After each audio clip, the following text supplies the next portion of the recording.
Cette première rencontre dans These Dark Adventures, une chaîne construite sur l'affrontement direct de l'inconnu. Et dans cette vidéo, Dee accepte l'une de ses invitations les plus troublantes. Une famille qui avait récemment acheté une ferme dans une région rurale des États-Unis l'a contactée après avoir vécu d'étranges phénomènes inexpliqués sur leur propriété. Depuis leur installation, il y a 2 ans, ils entendent des voix la nuit et aperçoivent des silhouettes se glissant entre les arbres à la lisière de leur terre. Aujourd'hui, avec un haut mur de maïs planté pour la première fois, l'activité semble plus proche, comme si le champ lui-même cachait quelque chose. Cherchant des réponses, les propriétaires demandent à Dee de passer la nuit sur leur terre, de camper au bord du champ et d'enquêter sur ce qu'ils ont appris à craindre.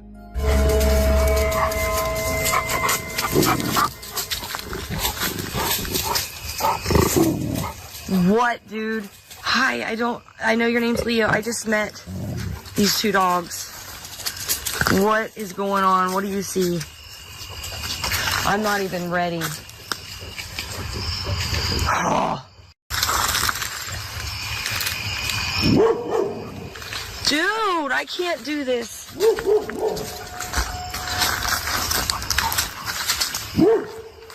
What is it, dog?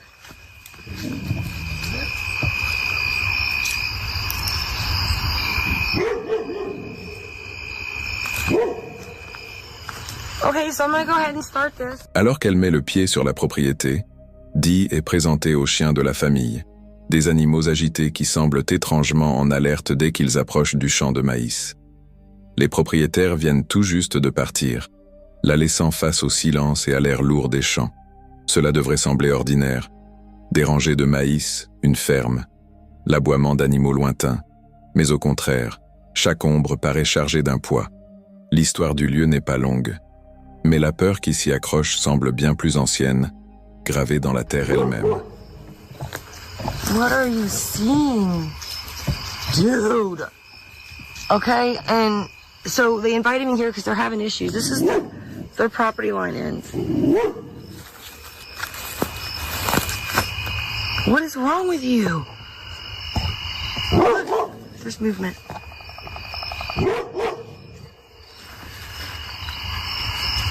He's kicking up dirt. Okay, so she introduced me to her dogs, and so I went and got all my equipment. They had to leave for a soccer game. They might be barking the whole time. There's nothing I can do about that.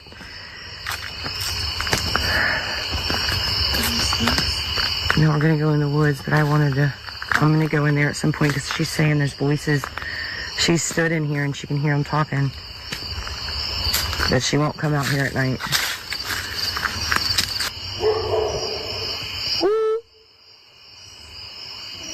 That dog's freaking, dude. It was fine until I started walking towards the field and it was going off.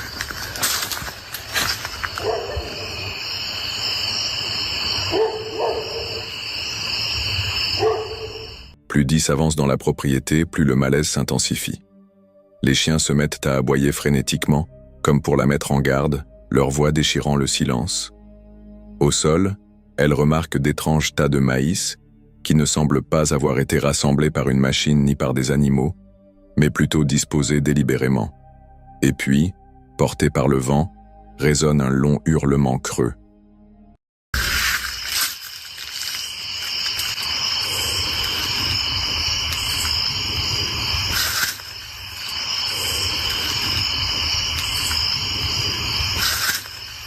What was that? I'm hearing a howling. It's not those dogs.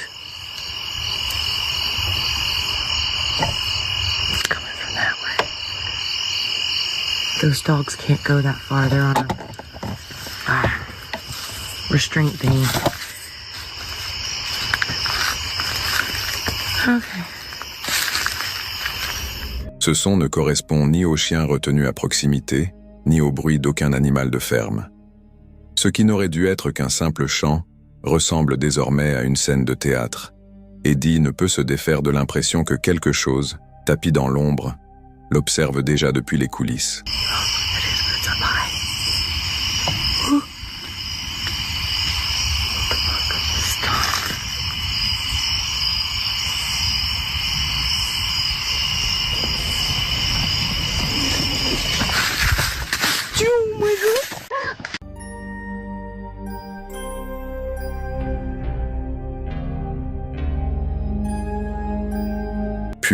Un mouvement. Une silhouette traverse la lueur de sa lampe, sombre, massive, et déjà disparue, avant même que ses yeux n'aient le temps de s'habituer.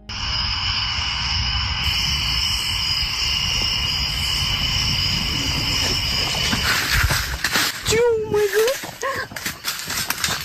What I just saw, I don't know what I just fucking saw, dude. Screw that, screw that, screw that. What was that?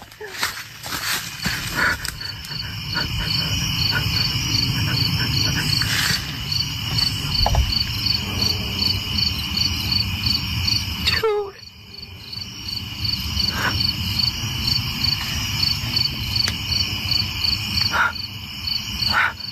Guys, I can't do this.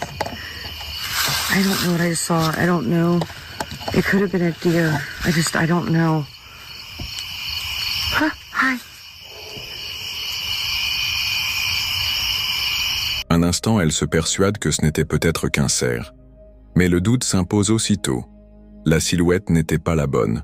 Le mouvement paraissait anormal. Pire que la vision elle-même, c'est l'effroi qu'elle laisse derrière elle. Cette certitude qu'une chose capable de se dissimuler si aisément est en train de tourner autour d'elle, invisible dans l'obscurité. Ce qui suit est une suite de moments qui minent peu à peu sa détermination. Derrière les arbres, elle distingue fugitivement des formes mouvantes. Son faisceau de lumière balaie la silhouette de quelque chose de large et dressé, aussitôt englouti de nouveau par l'ombre. L'air transporte des sons qui n'ont rien à faire là, des appels graves, des pas bruissants semblant se rapprocher de plusieurs directions à la fois, et même ce qui ressemble à une voix tranchant la nuit. Tout devient désorientant, une fusion de naturel et d'inhumain qui rend chaque choix dangereux, avancer au risque de tomber sur ce qui l'attend, ou reculer, et laisser le mystère irrésolu. Sorry, guys, I'm just trying to adjust you.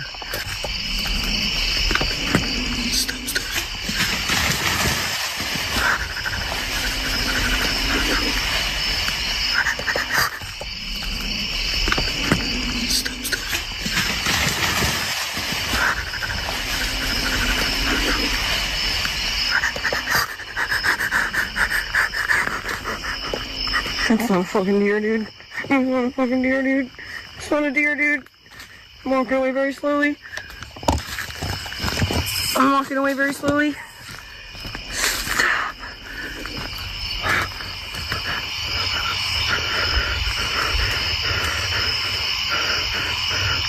That was violent, dude.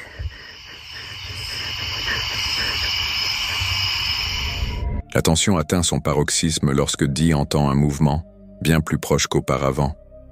Un bruit violent, volontaire, comme si quelque chose venait de se placer directement sur son chemin. L'instinct de Dee lui souffle de reculer lentement. Cela la fige sur place. Pour la première fois, elle commence à se demander non seulement ce qu'elle poursuit, mais aussi si elle devrait vraiment le poursuivre. I can't, dude. I just wanted to get down to this corner. And I can't. Okay. Dude, this is stupid. This is stupid. Where was it?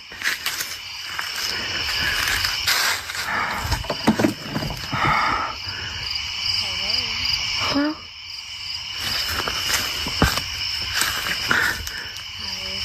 Hi, hi. Again. Same spot. I heard movement. Hold on. I don't remember where it was at. Oh, shit.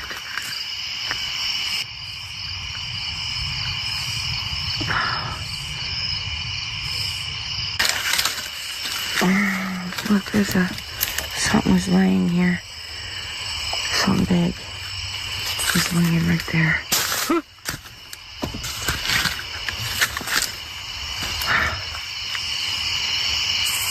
Oh my god. Oh, look, there's something was laying here. Something big. It was laying right there.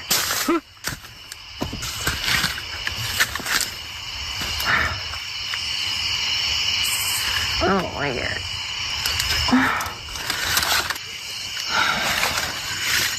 There's a lot of laid down and broken in the middle of this. Les signes d'une présence sont partout. Des zones aplaties dans l'herbe. Des endroits où quelque chose de lourd s'est allongé. La terre retournée. Des tiges brisées, écrasées dans le sol. Chaque découverte resserre l'impression d'être dans la tanière d'un prédateur. Une preuve visible de la taille et du poids de ce qui rôde, sans jamais en révéler la nature. Dee tente de rationaliser ces indices en les attribuant à une activité animale.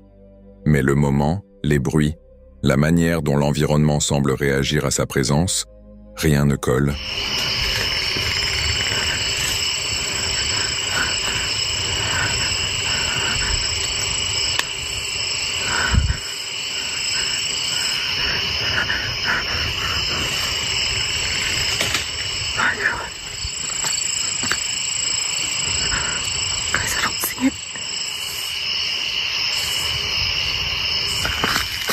No. Screw that, dude. I'm not doing that. I was gonna go in the woods, but I'm good.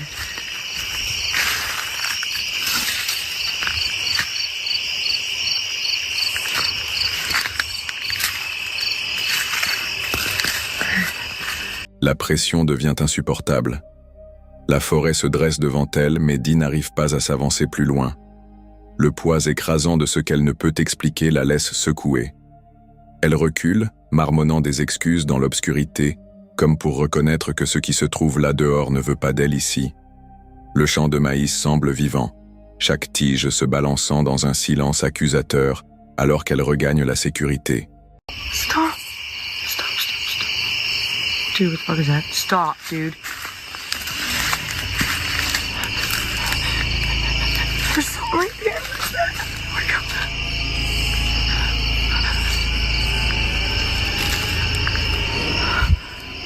I don't remember that being there.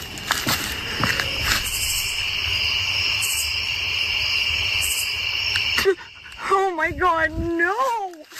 Oh, fuck that shit, dude!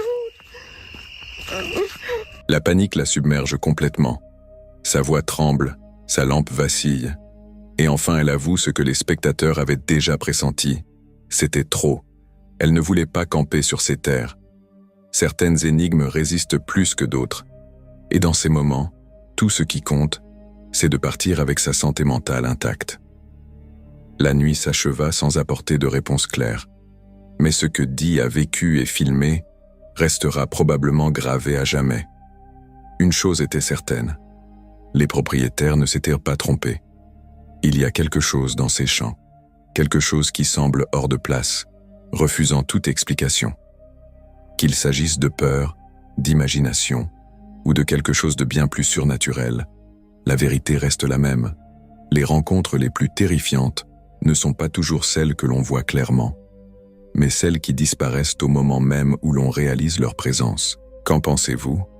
Dee a-t-elle vraiment été entourée par quelque chose d'ensorcelant et d'autres mondains? Ou n'était-ce que l'esprit, remplissant le silence d'ombre, et tandis que son récit nous laisse nous interroger sur ce qui s'est réellement rapproché d'elle cette nuit-là?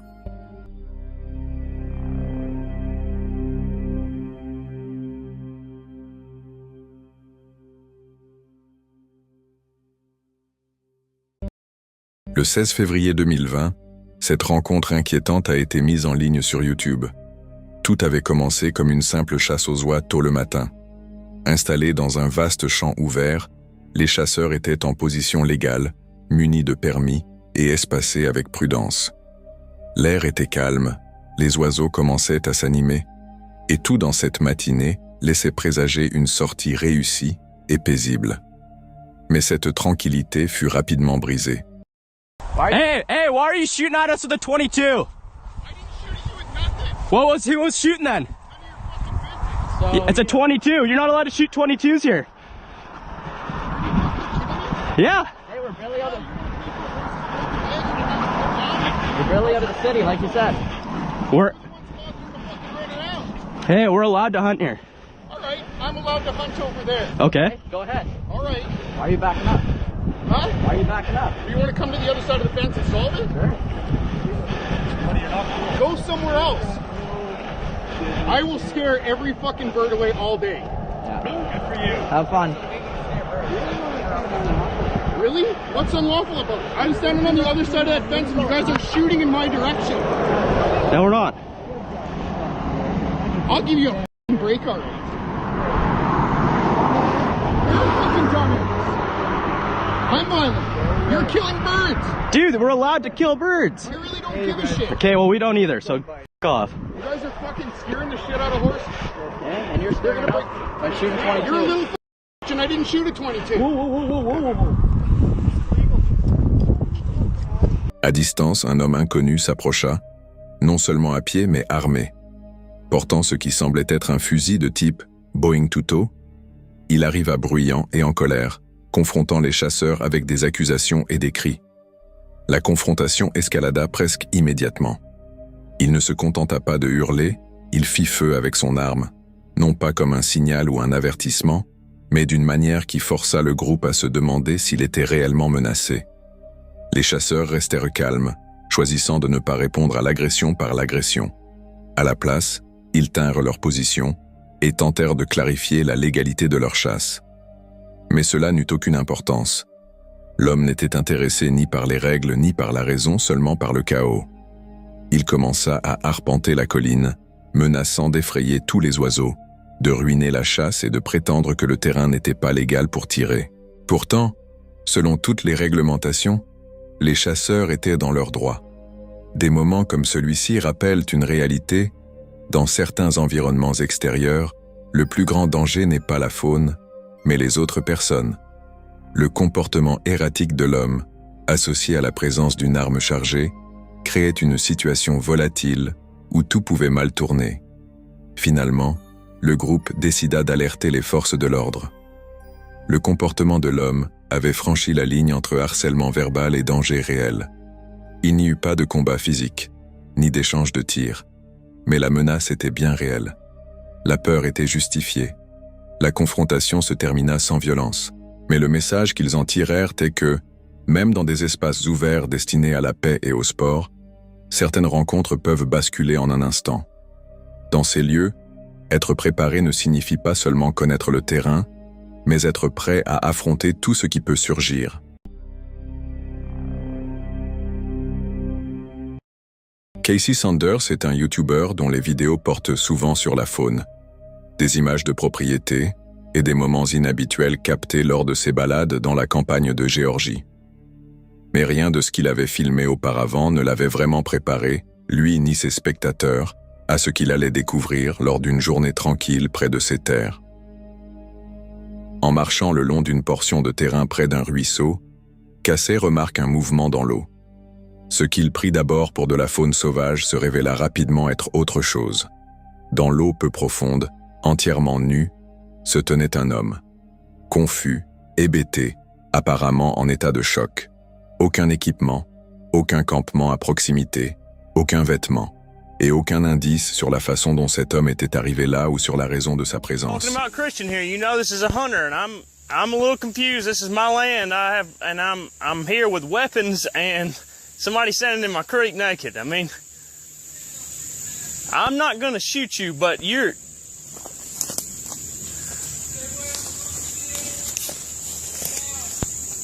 What?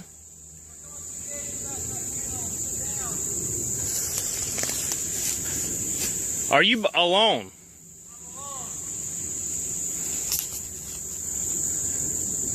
If I see somebody else, this will not be good.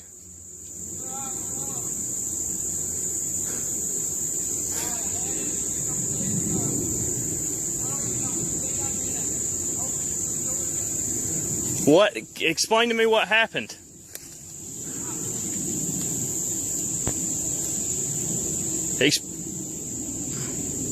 Can you? What? Show? What kind of show? Do you know what it was called?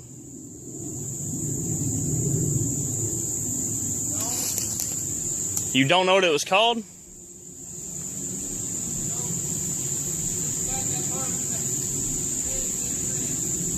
Huh?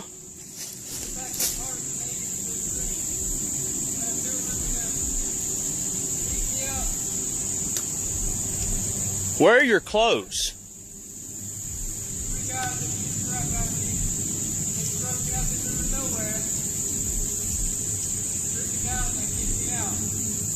Where? You don't know where your clothes are? Dès le début, il était clair que quelque chose n'allait pas. L'inconnu était désorienté et incapable de répondre à des questions simples. Il ne savait pas où se trouvaient ses vêtements, il ne savait pas depuis combien de temps il était là. Mais ensuite, lorsqu'il commença à parler par bribes, il laissa échapper un indice qui changea tout. Il mentionna Tomorrow World. Pour contextualiser, Tomorrow World était un immense festival de musique organisé à Chattahoochee Hills, en Géorgie. Un événement qui attire des dizaines de milliers de personnes dans une ville de tente temporaire pour plusieurs jours de musique, de fêtes et, dans certains cas, de déconnexion profonde de la réalité.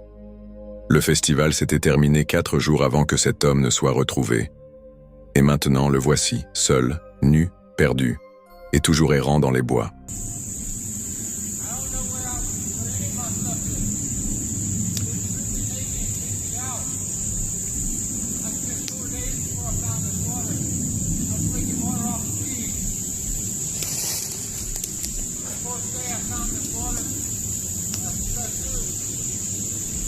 You've been on this creek for 4 days.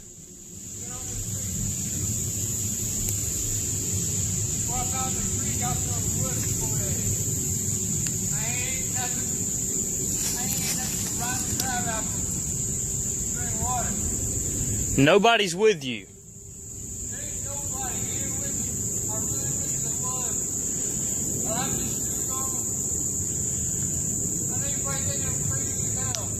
I mean, you gotta look at it from my standpoint.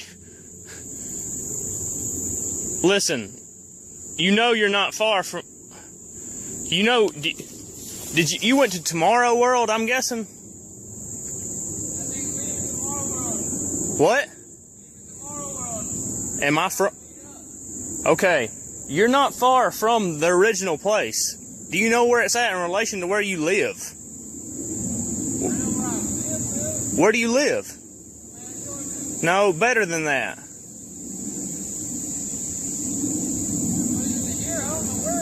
No, what county? What's your address? What is it? Alors que Casey tentait prudemment de reconstituer ce qui s'était passé, il devint clair que l'homme s'était probablement séparé du festival, peut-être sous l'influence de substances, et s'était retrouvé, d'une manière ou d'une autre, à plusieurs kilomètres des lieux. Mais ce qui était encore plus étrange, c'était à quel point il semblait désorienté. Il ne savait pas où il habitait. Il ne se souvenait pas du spectacle qu'il avait vu. Il ne connaissait même pas le nom de l'événement auquel il avait assisté. Et malgré sa présence dans la région depuis plusieurs jours, il affirma n'avoir vu personne et ne rien avoir mangé. Debout dans un ruisseau peu profond, cet homme était devenu un fantôme de la forêt, le genre de figure que l'on s'attend à entendre dans des légendes urbaines ou des mythes de survie. Pas quelque chose que l'on trouve réellement près de sa propre propriété en plein jour. Casey resta calme, mais clairement méfiant. Il avait une arme, et fit savoir qu'il ne l'utiliserait qu'en cas de nécessité absolue. L'homme ne semblait pas dangereux, juste brisé, perdu dans tous les sens du terme. Finalement, Casey lui offrit de la nourriture, essayant de le calmer, tout en réfléchissant à la manière d'obtenir de l'aide.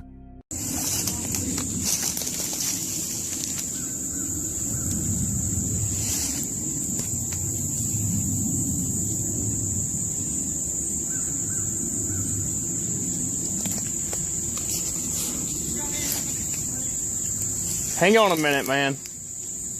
Hang on a minute. I got something to eat for you. Just don't do nothing stupid right now.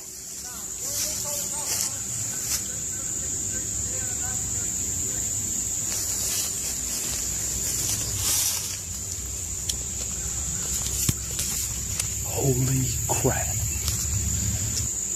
La vidéo ne se termine pas par une confrontation ni un drame, mais par une sorte de silence hanté. Ce n'était ni un criminel, ni un animal sauvage, ni une mise en scène pour YouTube. C'était un être humain, errant seul depuis des jours, déshydraté, mentalement confus, à peine capable de parler pour lui-même. Les spectateurs spéculaient sur ce qui avait pu se passer. Certains blâmaient des substances, d'autres se demandaient s'il avait subi une blessure à la tête. Quelques-uns même soupçonnaient qu'il y avait plus dans cette histoire, quelque chose de plus sombre, caché entre les lignes. Ce qui est certain, c'est que si Casey ne l'avait pas trouvé, nul ne sait ce qui aurait pu arriver ensuite. Laissé plus longtemps dans les bois, son état aurait pu se détériorer rapidement. Exposition aux éléments, famine ou un simple faux pas aurait pu être fatal. Que pensez-vous de cette rencontre? Faites-le moi savoir.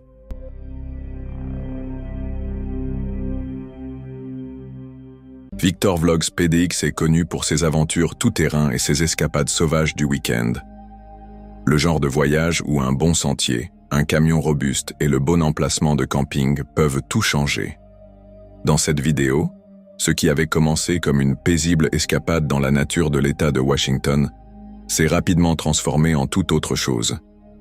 C'était la première fois que Victor explorait l'État de Washington, et le voyage était pensé pour être court mais marquant. Back to another video. We are finally getting back out on the trail, and believe it or not, this will be our very first time exploring Washington. We are going to be heading up that trail right behind me there. I found this trail on Onyx, and we wanted to get away for a quick weekend. This trail will lead to what I hope is going to be a pretty epic view of Mount St. Helens. All right, so we're about halfway down. It is about the nicest, well-maintained forest road you could probably ask for. Very few washboard sections so far, hardly any potholes. It has been smooth sailing. We've seen a couple other cars here and there. Lots of animals already. A couple deer. We saw a hawk sitting in the middle of the road. We tried to get it, but it took off before we could get the camera rolling. We're about halfway there, and nice, beautiful trail. The weather is absolutely beautiful. It's 65 outside right now. That gives me hope of chasing the dream of seeing the core of the Milky Way with my own eyes. Tonight, we have probably a good chance from about 11 o'clock till midnight. Should be nice and dark before the moon comes up right around that time. So as long as these clouds hold off, then we should be able to see it. We are going to continue on the trail and see what else it has to show us. All right, so I hiked down to our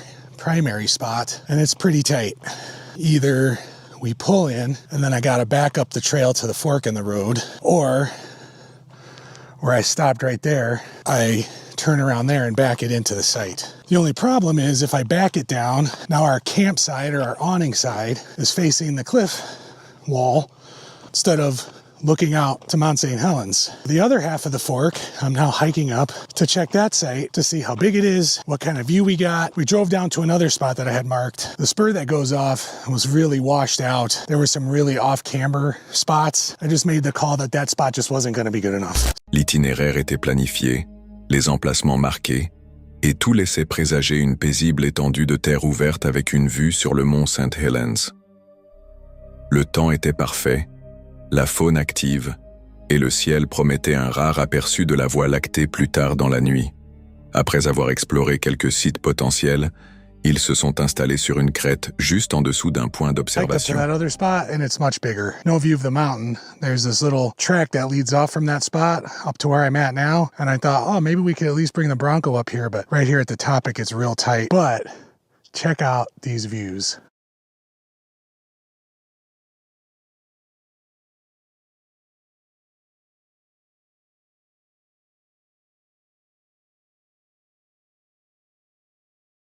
So let me hike back down all the way to the car, see what Melissa wants to do. It's still great views. Basically, we're up on a ridge here. So the one campsite's on the one side of the ridge where you can see Mount St. Helens, and the other campsite is on the other side of the ridge where you can just see into northern Washington for miles. So might have to stick with this one.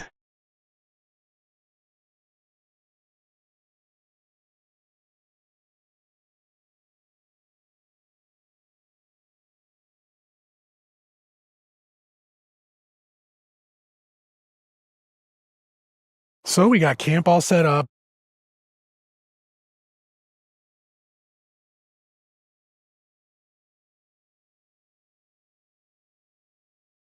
So we got everything set up here. Let me show you our view. So not too shabby. Still some great views out into northwestern Washington. And while we aren't on the cliff face that has a straight-on view of Mount St. Helens, we can still see it from our camp. Right up the road where we got up to camp, you can see right there, Mount St. Helens. The only thing about either of these campsites is, man, are there a ton of giant horseflies just everywhere. I can't believe they're not bothering me right now when I'm standing over there at the edge. D'un côté, une vue plongeante sur la montagne. De l'autre, un vaste panorama du nord de l'État de Washington. Alors que le soleil déclinait et que l'air se rafraîchissait, le camp fut installé. La vue n'était pas parfaite, mais elle restait magnifique. Well, we had some awesome nachos for dinner. The sun is starting to go down. We had a good first little night here at camp, and tomorrow we are going to kind of backtrack on the trail that we came up. There's another one that heads down the south side of the ridge towards the river, and it looks like there's a spot maybe you can park down there and walk down to the river. So we are going to do that. We are going to chill out the rest of the night. Hopefully we get a good sunset. I'm not quite sure because there's some clouds moving in, but I'm hoping that the southern sky, which so far seems to be mostly clear, stays that way so that finally I can capture the Milky Way either with my own eyeballs or with a camera. Cette nuit-là, alors que la température chutait et que les étoiles commençaient à remplir le ciel, Victor eut enfin son moment. Un cliché tant attendu de la Voie lactée, imparfait certes, mais chargé de sens. Mais dans les bois, la paix est souvent éphémère. Plus tard dans la nuit, tout bascula. Good morning. It's a nice, not too chilly morning, actually. I mean, it's brisk for sure. We got some awesome low-lying clouds down there in the valley, but some little excitement from last night. We had a trail cam on that tree right there, and around 11 o'clock, no, it was about 10 o'clock, completely dark, a bunch of dudes come ripping through here on dirt bikes and quads. We were already in the camper for the night, and, you know, it's whatever. We're not exactly, you know, super far out. This is a popular area, but whatever. It is what it is. They went up the little trail. They came back down a little while later, and I thought I heard one of them talking about a camera. We didn't think too much of it, or maybe they did see it and they left. We wake up this morning. Yeah, they stole it. So I stand by. The worst thing you can find in the woods is people. Forget the bears, forget any other animals. It's freaking people, man. Camera gone. Vers 22 heures, déjà installés dans le camping-car, ils entendirent le son inimitable de moteurs, de motos tout-terrain et de quads rugissant sur le sentier proche. Rien de complètement inhabituel dans un endroit comme celui-ci, mais quelque chose semblait étrange. Les pilotes ne s'attardèrent pas. Ils traversèrent la zone à toute vitesse, passèrent devant le camp, puis firent demi-tour peu après. Victor se souvint avoir pensé que c'était bizarre. Il se rappela aussi qu'il avait installé une caméra de trail, celle-là même dont il les entendit parler plus tard. Sur le moment, cela ne semblait pas grave. Peut-être qu'il l'avait remarqué, peut-être pas. Mais le lendemain matin, la caméra avait disparu. Ce n'était pas la perte du matériel qui le dérangeait le plus, c'était la réalisation que quelqu'un était entré dans leur camp en pleine nuit, sans invitation, sans avertissement, et complètement indétecté. Pendant qu'ils dormaient, quelqu'un s'était approché suffisamment pour fouiller les arbres et enlever l'unique objet qui surveillait silencieusement les bois. Victor l'exprima parfaitement. La pire chose que l'on puisse rencontrer dans les bois n'est ni l'ours, ni le loup, ni les sons étranges dans l'obscurité. C'est l'homme. Encore secoué, ils reprirent la route le lendemain pour explorer un sentier le long d'une rivière qui longeait la crête.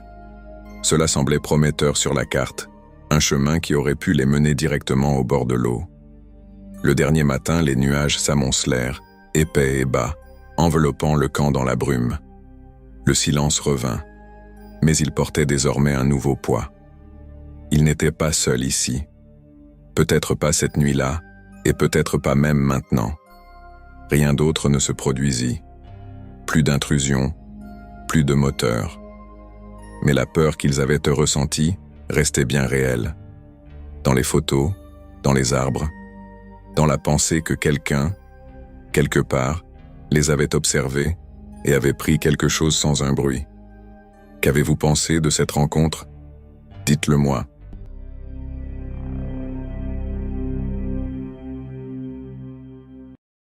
Le 14 août 2012, ces images troublantes ont documenté une expérience qui continue de terrifier ceux qui les ont vues. Non pas à cause de ce qui est vu, mais à cause de ce qui est entendu. L'événement s'était produit quelques semaines plus tôt, le 8 juillet 2012, lorsqu'un couple s'était retrouvé bloqué sur une route isolée près de Clipper Mills, en Californie. Sans réseau mobile, sans véhicule de passage, et à des kilomètres de la maison la plus proche, ils n'avaient d'autre choix que de passer la nuit dans leur camion, en attendant le jour. Et, espéraient-ils, de l'aide. C'était une nuit chaude et calme, le genre de silence qui s'installe habituellement dans les zones sauvages reculées. Un silence qui, dans la plupart des cas, est paisible, mais pas cette fois. Vers 22 heures, un son inexpliqué jaillit de la forêt environnante. Les chiens du couple, qui d'ordinaire aboient à tout animal ou personne, tombèrent soudainement dans un silence complet. Leurs corps se raidissent, leurs oreilles se dressent, mais ils ne font aucun bruit, comme s'ils savaient instinctivement que toute réaction pourrait attirer quelque chose qu'ils ne voulaient pas près d'eux. See, that's a dog.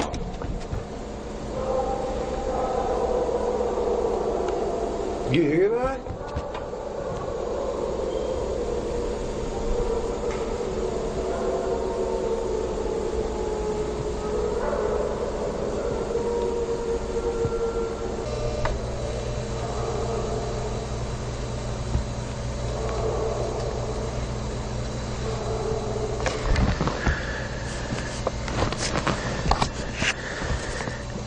What is that?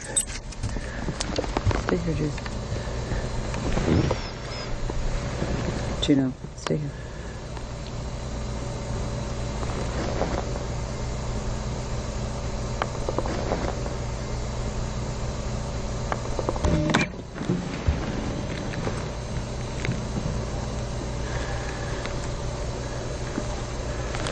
Juno, what do you been hearing?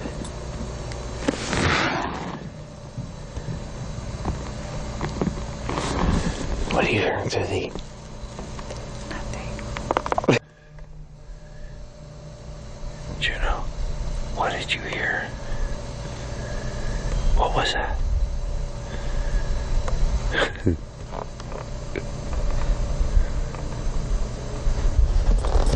Ce qui suivit fut un assaut incessant de vocalisations surnaturelles qui déferlaient à travers les arbres par vagues. Les sons n'étaient pas aléatoires. On aurait dit qu'une entité vivante et intelligente se mouvait juste hors de vue. L'homme alluma sa caméra à vision nocturne et tenta de scruter l'obscurité, mais aucune silhouette n'apparut. Pourtant, le son se rapprochait. Un rugissement devint 2, puis 3. Le couple commença à réaliser qu'il n'avait peut-être pas affaire à une seule créature, mais à plusieurs.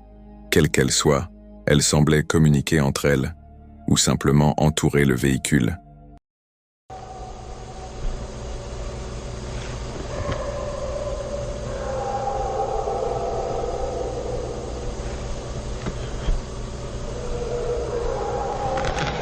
Peanut, what is that? He's hearing it all. JC, you want to go to the cab with me? Getting scared, Mama?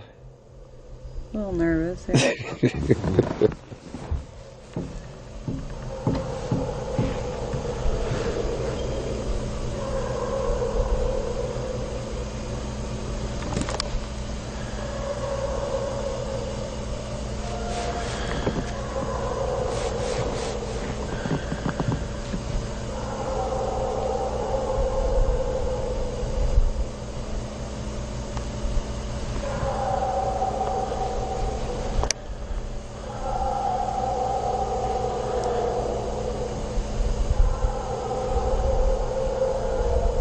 Bears don't do that.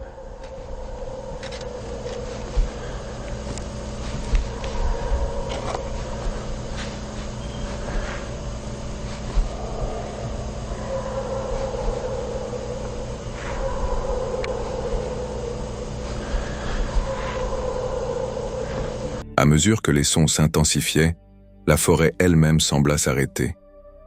Il y eut un silence, seulement interrompu par ces rugissements rythmiques et inhumains qui continuaient, sans pause, pendant plus de 14 minutes. À l'intérieur du camion, il n'y avait nulle part où aller, aucun moyen de se défendre, et ceux qui se trouvaient dehors n'avaient clairement pas peur d'eux. Finalement, les sons se retirèrent, mais l'impact psychologique resta. Le couple ne dormit pas. Ils attendirent l'aube, toutes les lumières du camion allumées, scrutant les arbres avec leurs caméras, espérant que ceux qui avaient traversé la zone ne reviendraient pas. À ce jour, ce clip reste l'un des plus effrayants dans le genre des rencontres inexpliquées en pleine nature. Non pas à cause du sang ou de la violence, mais à cause de ce qu'il laisse à l'imagination.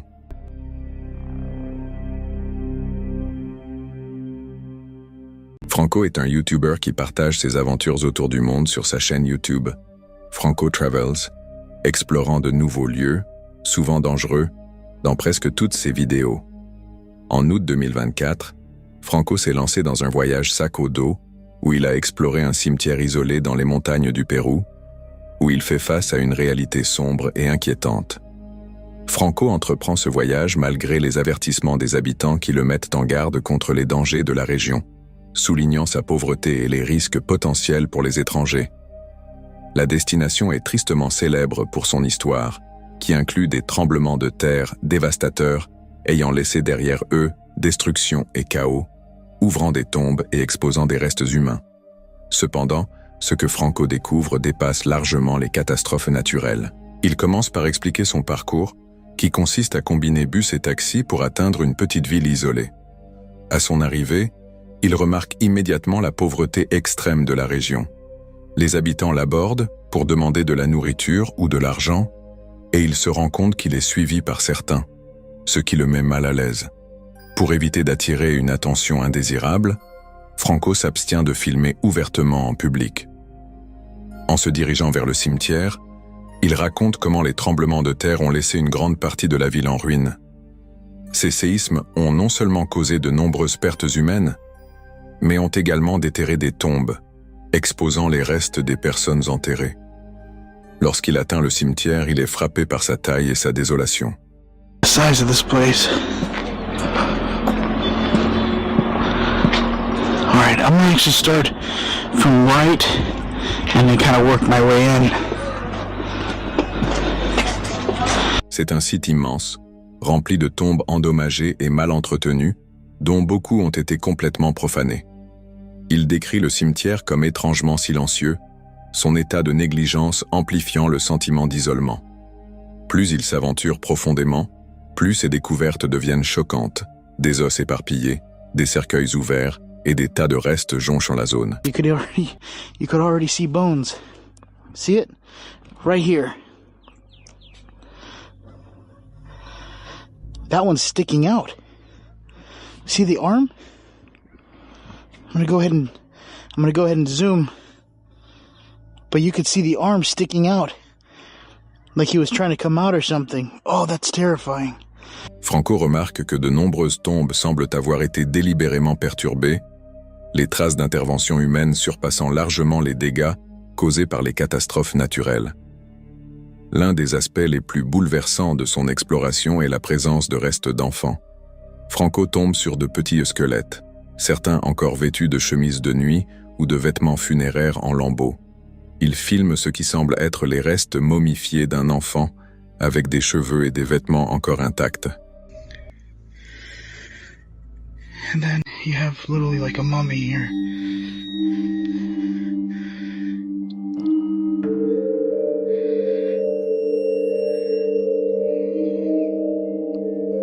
Completely desecrated. And you can see they were poking around with a stick.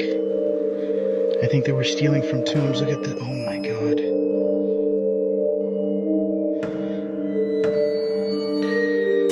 I don't even know what the hell I'm looking at. I think those are feet. Here. Oh my god. That's, they took the head.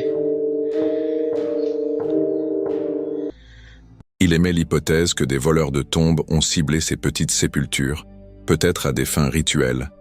La vue des ossements d'un bébé éparpillé sur le sol, accompagnés de fragments d'objets personnels, laisse Franco visiblement bouleversé. En s'enfonçant plus profondément dans le cimetière, il découvre des preuves de pillage à plus grande échelle.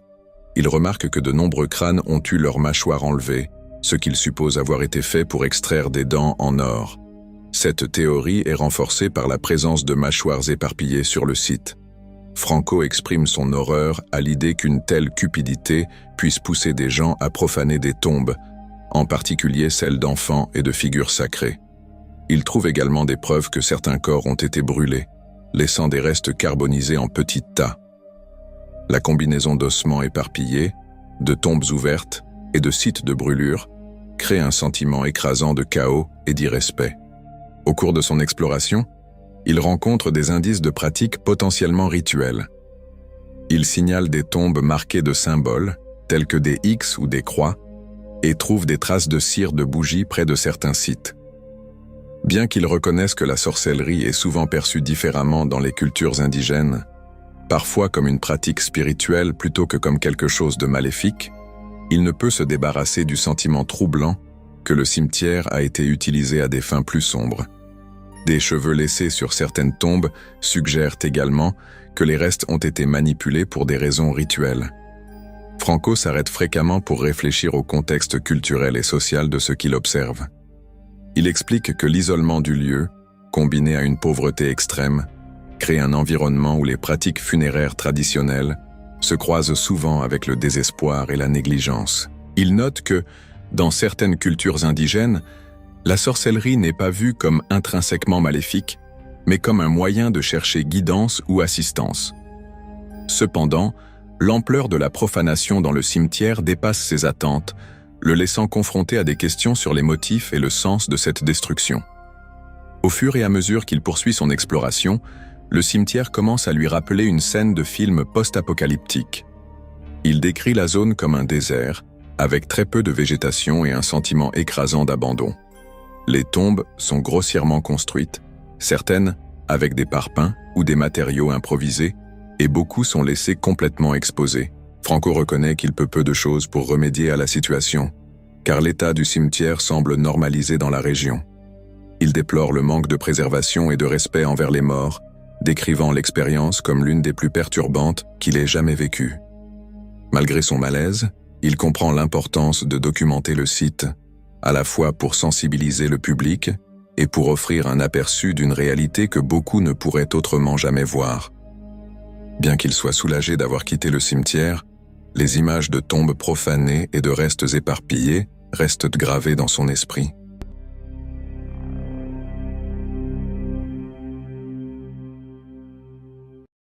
Le 16 avril 2019, un groupe d'explorateurs urbains mené par l'animateur et accompagné de Kyle et Brandon s'est lancé dans un périple nocturne pour enquêter sur un asile abandonné, situé au cœur de la forêt. Connu pour son histoire sombre et troublante, l'asile est devenu un lieu incontournable pour les amateurs de sensations fortes, en quête d'une atmosphère inquiétante et oppressante. Le groupe gara sa voiture près d'une concession automobile, à la lisière des bois. Pour atteindre l'asile, ils devaient traverser une forêt dense par un sentier non éclairé. Tandis qu'ils avançaient, l'animateur racontait le passé macabre de l'établissement. Place closed down like 20 years ago. I'm not completely sure when I'm saying this, but I'm pretty sure like hundreds of people have died here. What happened was like the people that used to run this place, they weren't trained or anything. So the people that were like, I guess the patients, they would end up like eating their own feces or they would get super sick and die. L'établissement, qui avait fermé il y a environ 20 ans, était tristement célèbre pour ses conditions déplorables et son personnel incompétent. Les patients auraient été maltraités, négligés et laissés à souffrir dans des circonstances misérables. Dans certains cas, on raconte même qu'ils seraient morts de maladie ou de malnutrition. La forêt elle-même ajoutait à l'inquiétude. Les explorateurs y percevaient des bruits étranges, le froissement des feuilles, des pas lointains et des murmures qui résonnaient dans l'obscurité.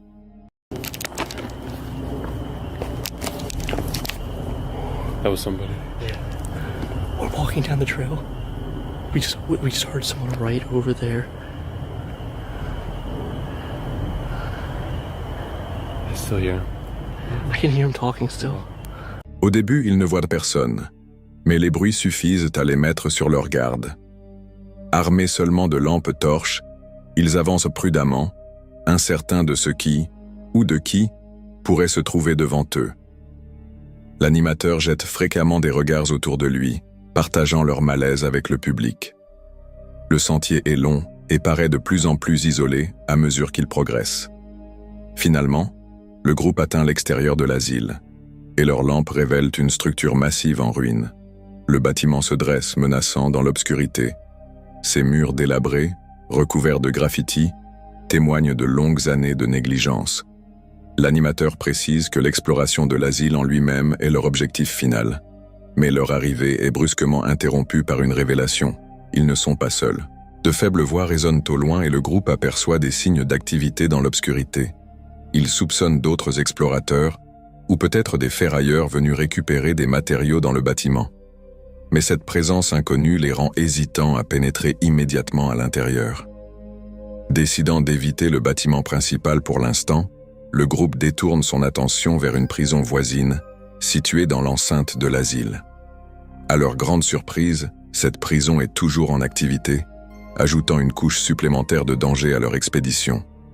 En s'approchant, ils remarquent des lumières et distinguent de vagues silhouettes de gardiens ou de travailleurs patrouillant dans la zone. Bien qu'ils fassent attention à ne pas s'approcher trop près, ils parviennent à filmer quelques images de l'extérieur de la prison avant de revenir vers l'asile. C'est alors que le groupe entend des voix plus fortes, suggérant que les inconnus aperçus plus tôt se sont rapprochés. Tentant d'éviter une rencontre directe, ils se cachent et attendent que les voix s'éloignent. L'obscurité, combinée à l'état délabré du lieu, accentue la tension tandis qu'ils demeurent immobiles.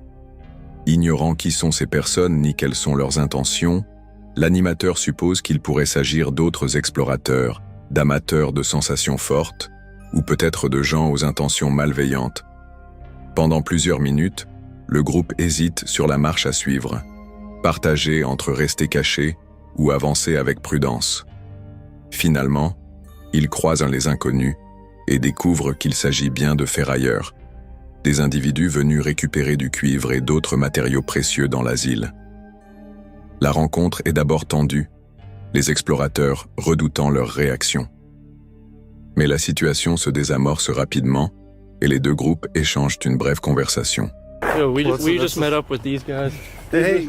Yo, these were some of the guys we were in here. Actually, we'll go somewhere, but we're on another mission right now. Les ferrailleurs expliquent leur but et semblent globalement amicaux, au grand soulagement des explorateurs. Bien que l'interaction se termine de manière cordiale, l'animateur décide de garder une distance de sécurité pour la suite, notant que la situation aurait pu tourner différemment. Rassuré par cette rencontre, le groupe reporte son attention sur l'asile et finit par entrer dans l'un des bâtiments. L'intérieur est aussi inquiétant qu'anticipé. Meubles brisés, peintures écaillées et graffitis recouvrent les murs, et le silence à l'intérieur est assourdissant. Chaque pas résonne dans les couloirs vides, créant une atmosphère troublante. L'animateur commente le sentiment oppressant de se trouver à l'intérieur d'un lieu au passé si sombre. Ils explorent prudemment, s'arrêtant fréquemment pour écouter le moindre signe de mouvement. À l'intérieur de l'asile, le groupe observe des vestiges de ses anciennes activités. Équipements cassés, câbles exposés et installations rouillées rappellent la fonction passée du bâtiment. Dans un coin, ils trouvent un nid d'oiseaux, rappel brutal de la manière dont la nature commence à reprendre ses droits. Malgré la dégradation de l'asile, certaines parties du bâtiment restent intactes, et le groupe s'émerveille de sa beauté inquiétante. En explorant plus profondément, ils entendent de nouveau de faibles voix. Ces sons pourraient en provenir des ferrailleurs ou d'autres explorateurs, mais l'incertitude les rend de plus en plus mal à l'aise. Ils décident de sortir temporairement du bâtiment, préférant observer l'activité alentour depuis une distance sûre. L'animateur note que la présence d'autrui complique leur exploration, car ils doivent rester vigilants tout en essayant de documenter leur expérience. Vers la fin de leur visite, le groupe retrouve à nouveau les ferrailleurs. Cette seconde rencontre est plus détendue, et les deux groupes échangent des histoires sur les raisons de leur présence à l'asile. Les ferrailleurs partagent des détails sur leur travail de démontage de câbles en cuivre et d'autres matériaux, offrant un aperçu d'un aspect complètement différent de l'exploration urbaine. Bien que l'animateur apprécie leur amabilité, il décide de ne pas s'attarder trop longtemps, les ferrailleurs étant concentrés sur leurs tâches et les explorateurs ayant encore beaucoup à voir. Au fil de la nuit, le groupe décide qu'il est temps de partir. Ils reprennent leurs pas à travers la forêt.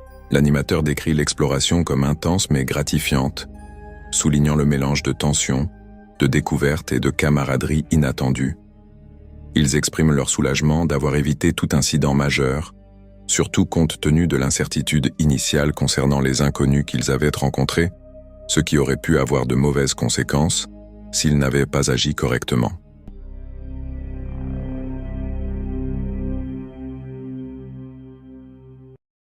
Parfois, ce n'est pas seulement la présence de l'inconnu qui transforme un voyage en sac à dos en cauchemar. La nature elle-même peut devenir votre plus grand défi. Un exemple frappant est montré dans la séquence suivante, publiée le 4 juin 2022 sur la chaîne YouTube Tyson Pierce. Elle raconte une histoire de survie intense et éprouvante, alors que Tyson, accompagné de son jeune frère et d'un ami, fait face à la plus grande tempête directionnelle jamais enregistrée au Canada, alors qu'ils construisent un abri de type bushcraft en pleine forêt. Le 21 mai 2022, la tempête a frappé avec des vents atteignant 190 km/h, équivalent à ceux d'un ouragan, accompagné de tornades. La journée avait pourtant commencé sous un soleil radieux, avec Tyson, son frère cadet et leur ami Miguel, s'aventurant dans la forêt pour travailler sur son abri. Ils ramassèrent des pierres pour construire une cheminée et un foyer. L'ambiance était détendue, et le groupe passa plus de 2 heures à rassembler du matériel. Cependant, la journée paisible prit une tournure soudaine lorsque Tyson consulta son téléphone et vit qu'Environnement Canada venait d'émettre une alerte d'orage violent. I looked at my phone and saw this weather alert of a severe thunderstorm approaching us. While reading it, I started recording and I turned my head, looked in the sky, and it was pitch black. Just pure strong wind right in my face. There was less than a minute to react. I started to panic. Au début, le groupe ne saisit pas toute la gravité de l'alerte, mais Tyson remarqua rapidement que le ciel était devenu d'un noir profond. Alors qu'un vent violent se levait, il comprit qu'ils avaient moins d'1 minute pour réagir avant que la tempête ne frappe. Sans le temps de fuir et la forêt devenant rapidement une zone de danger, Tyson prit une décision cruciale, rester à l'intérieur de l'abri bushcraft. Il ordonna aux garçons de se mettre à couvert à l'intérieur, estimant que tenter de s'enfuir les exposerait sûrement à la chute des arbres ou à des débris. Quelques secondes plus tard, la tempête s'abattit sur eux, avec la force écrasante du vent et le bruit assourdissant des arbres qui se brisaient et s'effondraient tout autour. Tornado! Stay low! Stay low! Stay low! Stay low! Stay! Stay! Stay! Stay low! Is it leaving? No! Stay! Stay! Stay low, buddy! Stay! Stay! Stay!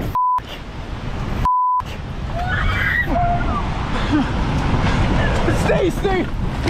Il est small ball! Il est small ball! Il est small ball! Stay low! No, we're good, we're good! Fuck! No, we're dying. We're dying. No, stay. Fuck. Shit, bro. Fuck. Oh my god. Tice. Stay. Tice, please, don't make me. C'est good, on est good.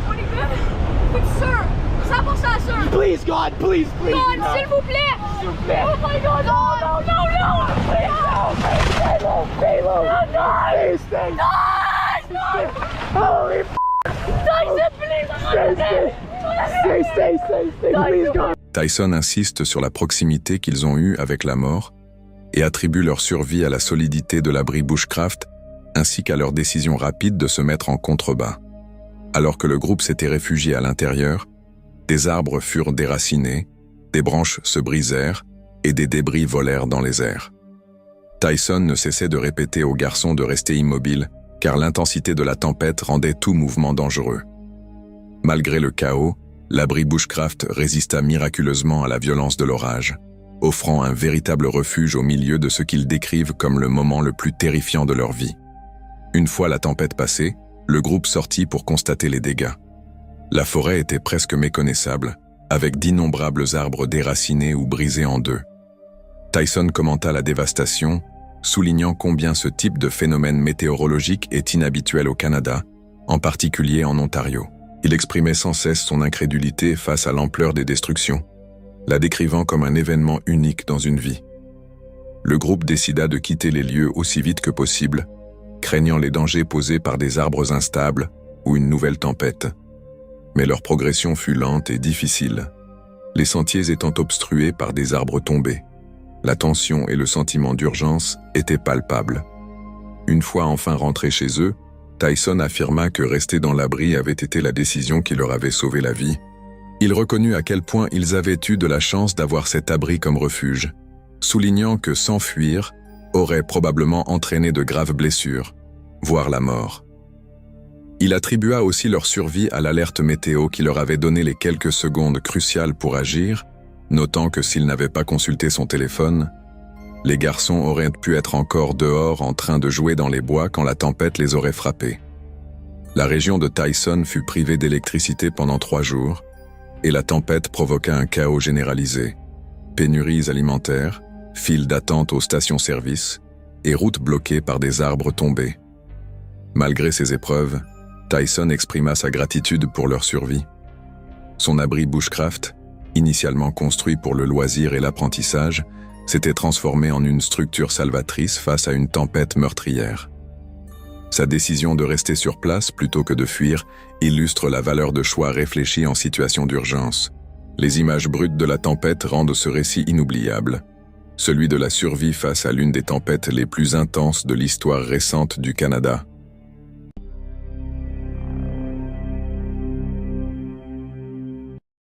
Les premières images de cette vidéo montrent un explorateur solitaire revenant dans une zone boisée et isolée.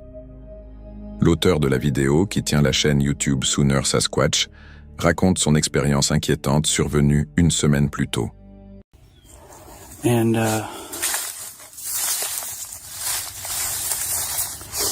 was about 300 yards that way. And I was trying out a replacement night vision that I got in. And I don't say it in the video, but something started walking towards me from my left, from off this way towards me. And you could hear the sticks breaking towards the end of the video, and it kind of freaked me out. I didn't say anything in the video, but I just shut the camera off and put everything up and left. I wasn't far from my vehicle. En testant un appareil de vision nocturne de remplacement, il se souvient avoir entendu le bruit indubitable de pas et de branches qui se brisent, venant du bord de la forêt. Bien que rien n'ait été visible sur la caméra cette nuit-là, l'expérience inquiétante l'avait suffisamment secoué pour qu'il quitte les lieux précipitamment. Aujourd'hui, il est revenu au même endroit, mais cette fois, la forêt réserve des surprises encore plus dérangeantes. Au fil de la vidéo, l'explorateur avance prudemment à travers le sous-bois dense, narrating les événements en temps réel. Il décrit la sensation d'être observé, une pression invisible pesant sur lui à chaque pas. Le calme de la forêt est ponctué de sons occasionnels, branches qui craquent, feuilles qui bruissent. Il remarque des arbres qui bougent de façon étrange, alors qu'aucun vent ne souffle. Ce mouvement semble délibéré, comme si quelque chose, ou quelqu'un, se tenait à proximité, juste hors de vue. La caméra capte une forme noire qui se faufile entre les arbres, accentuant encore la tension. Right back there were those trees were kind of shaking. I thought it went back this way, but I could see the trees over here shaking.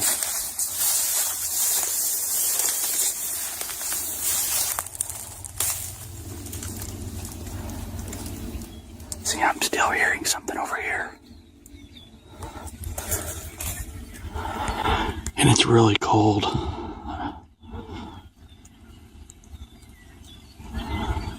I keep seeing a black shape in there. L'auteur de la vidéo s'approche pour enquêter, mais reste visiblement mal à l'aise. La forêt autour de lui est d'un silence inquiétant, amplifiant le bruit de ses pas dans le craquement occasionnel des arbres. Je n'avais même pas prévu de faire une vidéo, explique-t-il, la voix teintée d'hésitation. Je n'étais pas armé et je suis seul. En suivant ce qui semble être un sentier de feuillage piétiné, il commente les étranges motifs de déplacement dans la zone. Le sous-bois montre des traces récentes d'un passage de quelque chose de volumineux, bien qu'aucun signe de faune ne soit présent. Sa lampe torche balaie les environs, mettant en lumière des espaces inquiétants dans la forêt, d'où il soupçonne que les mouvements ont pu provenir. Puis l'atmosphère change.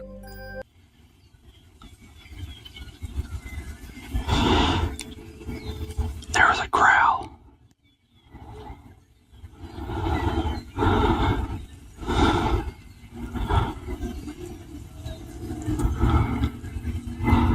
I'm gonna do a real slow pan and then I'm getting out of here. I'm freezing.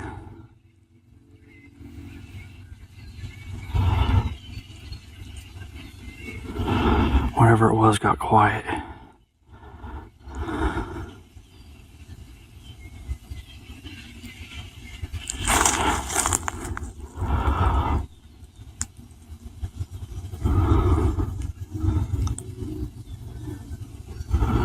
Right through there is where I think it went.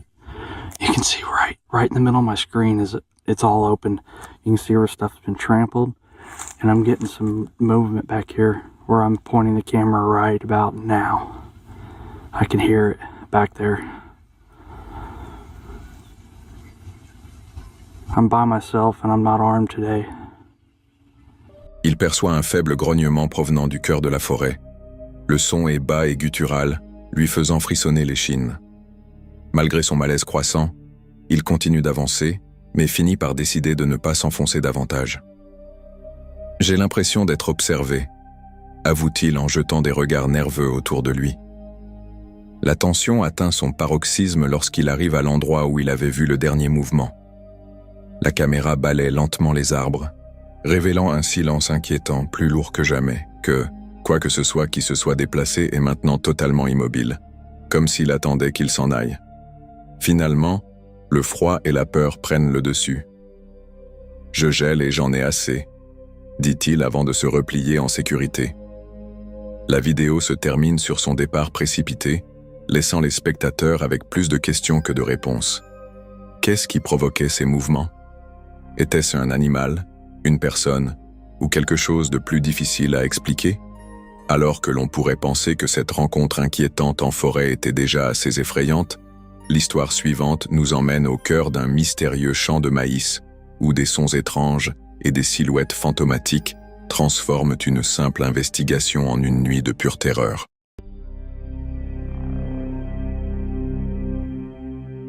Diana, la femme derrière une chaîne de voyage en solo en pleine croissance, Wanderlust Diana, a construit son audience grâce à des explorations brutes et authentiques des lieux sauvages et méconnus d'Amérique. Mais lors de ce voyage particulier au Shoshone Falls, dans l'Idaho, le parcours a pris une tournure plus sombre que personne, et surtout pas Diana n'avait prévu. En arrivant à Twin Falls, elle est partie à la découverte de certains des paysages les plus impressionnants de la région. This is a drop. This is like a cliff. Check this out.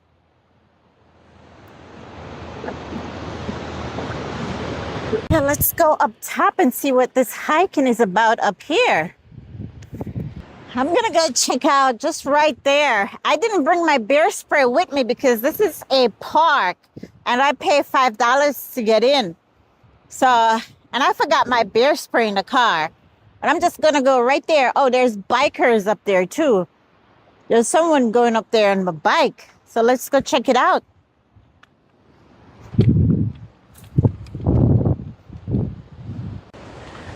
They got hiking trails going up in here. Oh, let's see what's going on in these mountains.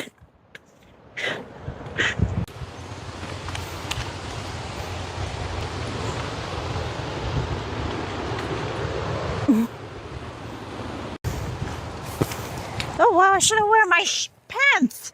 I didn't know I was going to come through all this. Bush. Oh, wow, look at this. A full-on trail up here. What do you find?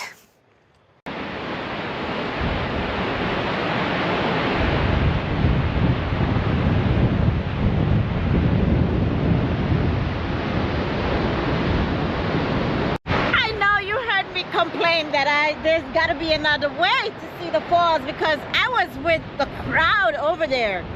And lucky, because we're coming from over there in the beginning, and then we hiked up that hill, and that's how we came down here.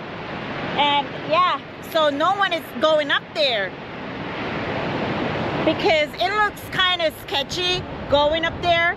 But lucky for me, I saw the bikers, and you know, I followed them up here. Elle a parcouru des sentiers escarpés, suivi des cyclistes le long de pistes accidentées menant à des points de vue élevés, et même gravi la colline historique autrefois utilisée par le cascadeur Evel Knievel pour un saut spectaculaire. Pendant la majeure partie de la journée, ce fut une pure exploration. En fin d'après-midi, Diana commença à chercher un endroit où passer la nuit. Yeah, so guys, I am back. I was gonna make dinner, but no way, it's not even possible here. It is windy and it is dusty and it is hot. So I'm not even touching that stove. It's impossible. I was here earlier after the gym, and I had to leave. I bought some stuff to cook, but it's not possible. So it is out of the question. So I have to went back into town and pick up some salad and some chicken. So that's what I'm gonna just have for dinner tonight, and I'm gonna spend the night here tonight. It's quiet and beautiful. There's a cliff right there. I'll show it to you after I finish eating.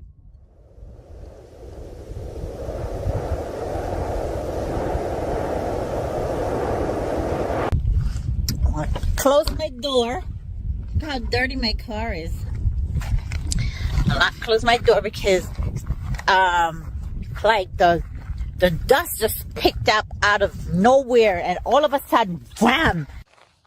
Yeah, by the way, I spent hours here just, you know, listening to the silence. Everything is so silent and just feels so out of reach. I don't know how to explain it, but it's very quiet. Very quiet.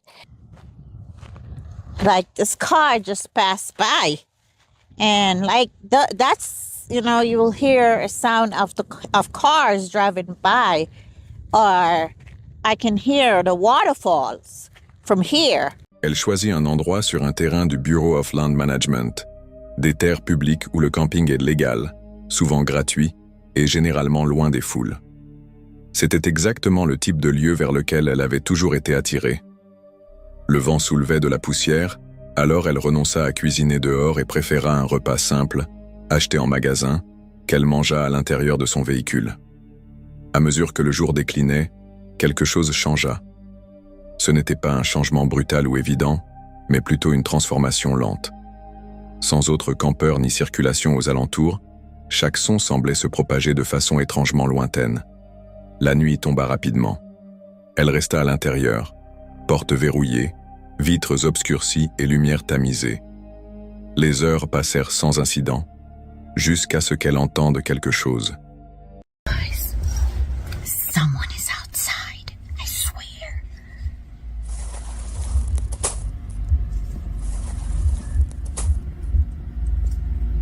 Who is out there?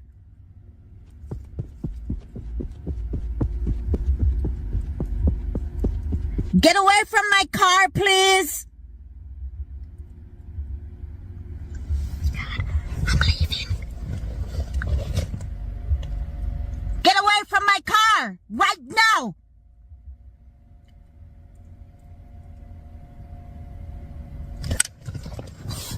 I'm gonna leave. Damn it. I'm leaving.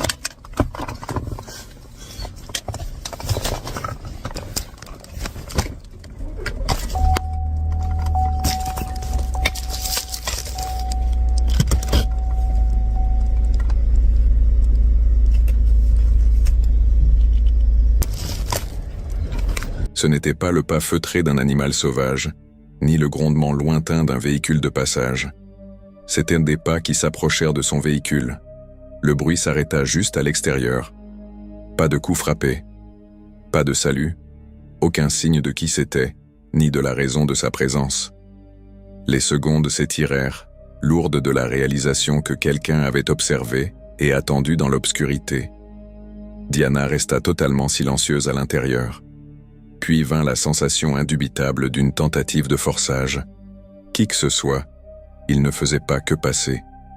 Il vérifiait sa camionnette, qu'il ait testé les portières, essayait de regarder à travers les vitres assombries, ou fait autre chose.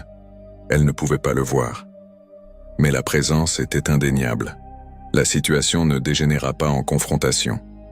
Finalement, la personne s'éloigna dans l'obscurité. Mais cette absence de résolution rendit l'expérience encore pire. Diana n'avait aucune idée de qui c'était, de ce qu'il voulait, ni même s'il reviendrait plus tard dans la nuit. Elle n'avait entendu aucun moteur ni vu de phare, ce qui signifiait probablement que l'intrus était à pied, et donc qu'il se trouvait tout près depuis le début. Son véhicule n'avait subi aucun dommage visible.